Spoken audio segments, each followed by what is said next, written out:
you, Business Director Ronald George, for that amazing introduction. I am always excited to share. Like you said, I am one of the community builders along with yourself. And so our focus is to empower our community through basic financial education.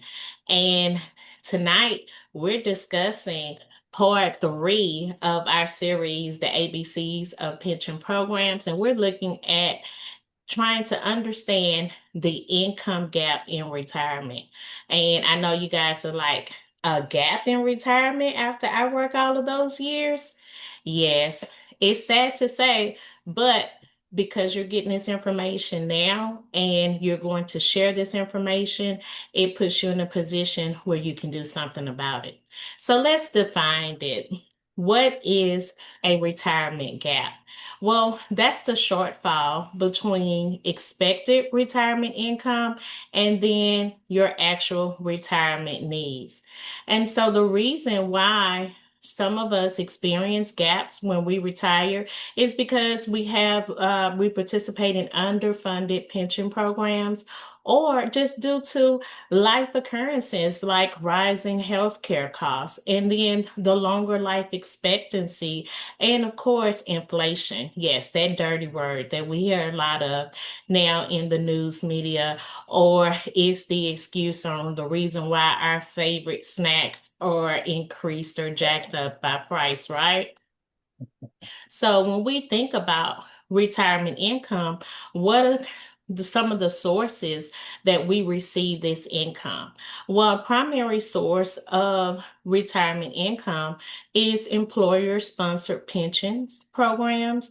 It can also be Social Security or personal saving programs like a 401k or an IRA. That is a individual retirement account. And don't forget about investments and just making sure that we are decreasing our risk. We don't want to over rely on just one source. And that's why we want to take advantage of information like this when it's readily available for us to receive, where we can take action. So, understanding pension programs, there can either be a defined benefit program, a DB, which has a fixed income base on the years that you worked over your salary, right? Or it can be a contribution program where the employee and both the employer contributes. Now, pension programs, they do face some challenges like a defined benefit program plans. They're like unicorns now. They are quickly phasing out in the private sector. Less and less em- employers are offering this benefit. So if you ever come across the opportunity to participate in a pension program, you definitely want to strongly consider it because it can be a valuable addition to your retirement income. And then when we're looking at defined contribution programs where both the employee and the employer contributes, the funds, it could be insufficient contributions, not consistency, just changing programs constantly, or changing the amount that's contribute. And then, of course, with Americans living longer, just having that longevity risk of outliving benefits depending upon how the program is set up. So, this is something you definitely want to not just glance at, but get your questions answered and get the right information so that you're not blindsided when it comes time for you to restructure or retire. Let's look at the formula of defined benefit plans. So most defined benefit pensions, they use a simple formula to calculate your retirement income. This formula consists of the years of service multiplied by your final average of salary, and then multiplied by their benefit multiplier. So, an example of that, let's say this employee has worked 30 years and contribute to a pension program that allows them to have a lifetime income, which is very helpful and exciting to have to know that you're going to have this consistent income coming in once you have restructured or retired, and you're no longer having to trade your time for this money. You have contribute, you have followed the rules, and so this formula will consist of those years. So the years is 30 years. The final average of this employee's salary is 60,000, and they multiply the years of service times the final average of salary, which is 60,000, and then multiply it by its benefit multiplier. In this case, the benefit multiplier is 1.5%.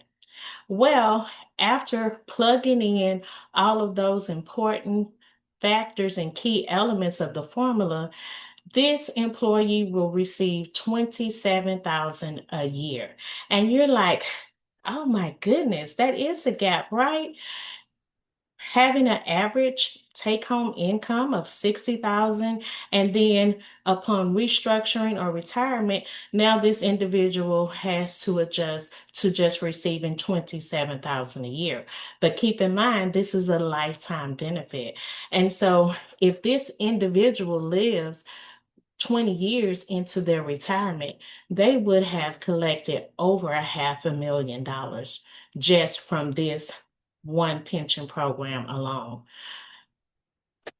And so, looking at the power of a pension and how much you can collect over time, it helps you kind of digest that gap a little bit and let you understand, well, you know what, I do need to plan for this gap, and it's good to have that lifetime income coming in over a time period.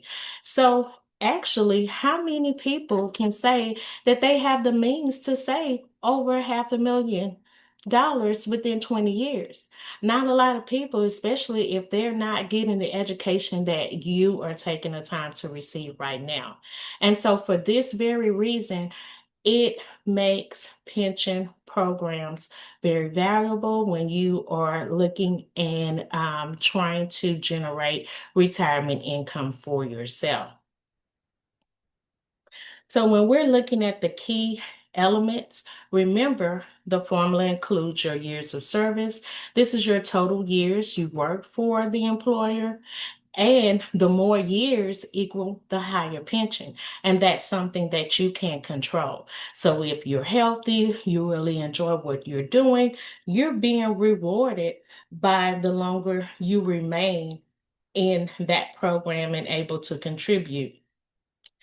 And of course, the formula consists of your final average salary. And so the average of your last few salary years, it will be either, it can consist of the last, not the last, but the highest 3 or the highest 5 years.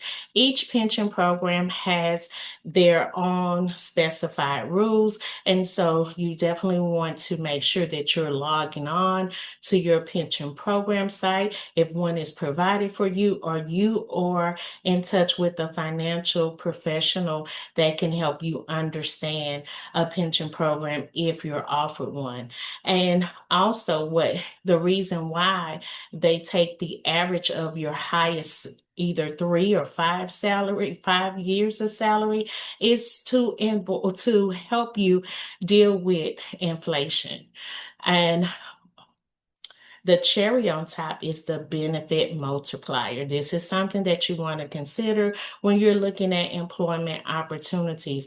How high is the benefit multiplier? So a percentage of a benefit multiplier consists of anywhere between 1.5%, even up to 2. Some pension programs have an even higher benefit multiplier. In fact, educators in the state of Texas, they receive currently a 2.3% benefit multiplier. So that matters.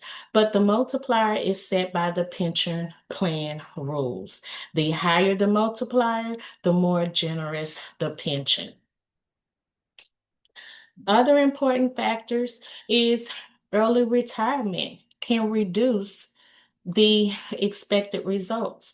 If you retire before a set age, let's say if you retire before 65, your benefits may be reduced.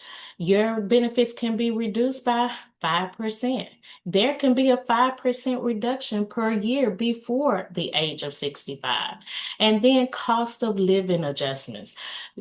It's very important for you to discover or look or ask questions if your pension program provides for the cost of living. Some pensions include annual increases to keep up with inflations, others do not. So that's another key factor that you must take in consideration when choosing your employer and looking at the benefits that they have to offer as you commit your time to that employer. And then the vesting period. You must work a minimum number of years. Some pension programs require you to work at least five. It may even be up to 10 years before you are fully invested into the program and can earn the pension. So let's look at this real life scenario. What's going on with Maria? Well, Maria is considering restructuring or and retiring. And so she looks into her pension program that's offered by the university. She has committed and worked diligently for 25 years. So she's sitting down and she's looking over, well, what kind of income can I generate in retirement? Well, Maria has earned a significant salary where her final average salary is 70,000 and she has a generous benefit multiplier of 2%. We're taking all of those important factors in consideration and applying them to the formula that we just discussed. 25 years times the average of her final salary, which is 70,000, times the multiplier, which is 2%. This will give Maria a retirement income of 35,000 a year. She will receive 29.16 a month for the rest of her life. And yes, there is a gap from what she's accustomed for taking home, but Maria can do a lot of things to either increase this by staying a little bit longer or seeking out this information early where she can plan ahead for this gap. But keep in mind the power of the pension program. If Maria lives 20 years into her retirement, she would have collected $700,000 from this one pension program. That's powerful, right? Well, let's look and let's say that Maria was able to get this education at the beginning of her school year, and she took some things in consideration to prepare herself for her restructured life. She considered some of the common retirement gaps. Remember, early retirement. If you retire before time, not only can your pension be reduced, but you can also lose your benefits. So early retirement without full benefits. And then she considered, well, do I save when I can, or do I need to save consistently? So she knows that another gap is just inadequate saving rates and pension caps or vesting issue. And so she's taken in consideration her retirement age, her life expectancy, and then expected expenses, and then also inflation and healthcare costs. Because what are the things that we will be spending our money on in retirement? Your housing situation doesn't change when you restructure. I don't know anywhere that you can live and it says, oh, because you retire, you no longer have to cover your housing bills. Well, your housing situation, you may still be responsible for a mortgage or rent, and of course, taxes. And then you'll also need enough retirement income to support your health care needs, whether it's Medicare or out of the pocket insurance costs. And then your daily living expenses. Food, transportation, and utilities. These items tend to increase over time. And what makes life so exciting? Our lifestyle, whether we enjoy travel, special hobbies, and entertainment. And just the opportunity to just enjoy life to the fullest and know that we also need to take in consideration long-term care. So when you are planning ahead, like Maria, you want to use a income gap formula. This includes your expenses minus your income, and it will let you know your expected gap. You definitely want to apply this formula early to give yourself enough time to plan ahead to try to bridge that gap, or even put yourself in a position where you can eliminate that gap. So when you are looking at the income gap formula, that's your monthly expenses. Let's say your monthly expenses is 4,000 and your monthly retirement income that includes a pension, and you now qualify for Social Security. That could just only be 2,800 a month. So this individual has a re income gap of 1,200 a month. That's a huge gap to close. And so this individual might want to reconsider full retirement or look at other things that they can do. So here are some other plans that you can reconsider when you're looking at bridging your gap. You can save early and be consistent in your savings. You can maximize your retirement account contributions if that's an option for you. And you can also delay receiving your Social Security benefits for a higher benefit amount. And then look at downsizing or reducing your expenses. Look at hobbies that you're able to enjoy without a financial burden on yourself and your family. You consider annuities or other income generating investments, or you can delay your retirement or choose to work part time when you retire. You can maximize employer contributions through a 401k savings program if your employer offers a match. This is not available for everyone, but these are benefits that employers they use to attract talent. And so you definitely want to consider the benefits that are available for you when you are looking at the industry and different companies that are competing for your talents. You want to review your pension options, lump sum versus having a lifetime payment through an annuity, and then invest wisely. It's very important for you to use tools with retirement planning and of course plan ahead. Most pension programs, they offer retirement calculators. So if you struggle with finding the tools that are available for you with your pension program. Of course, a financial advisor can help you understand how to use and maximize these tools. And then you want to budget for different retirement phases of your life.